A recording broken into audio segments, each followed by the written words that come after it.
Understanding "tide someone over," a guide to this essential English phrase. Hello everyone. Today, we're diving into a very interesting and useful English phrase, tide someone over.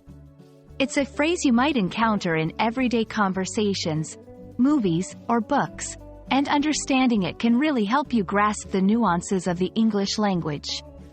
So, let's explore what it means, how to use it, and look at some examples to make it crystal clear.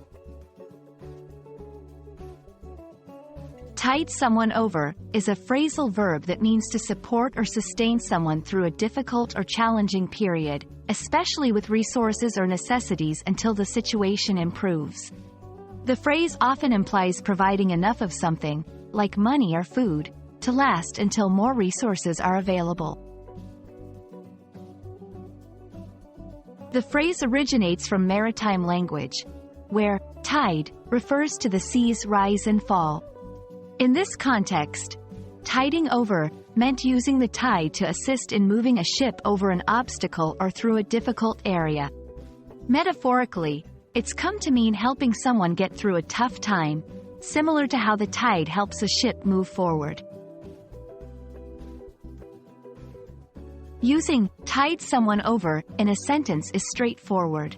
It's usually followed by a period of time. For example, I lent him some money to tide him over until his next paycheck.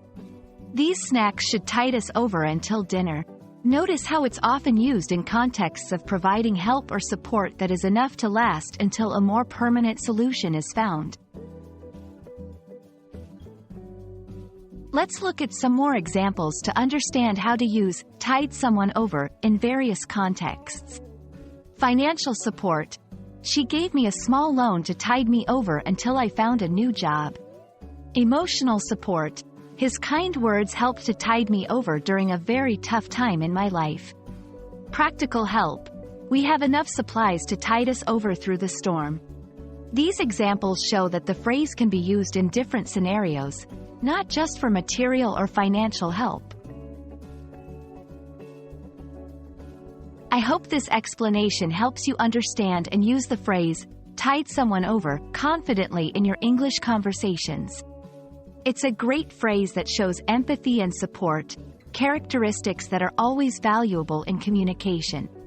Remember, learning phrases like this one helps you not just understand English better but also connect more deeply with people. Thanks for watching, and see you in our next video.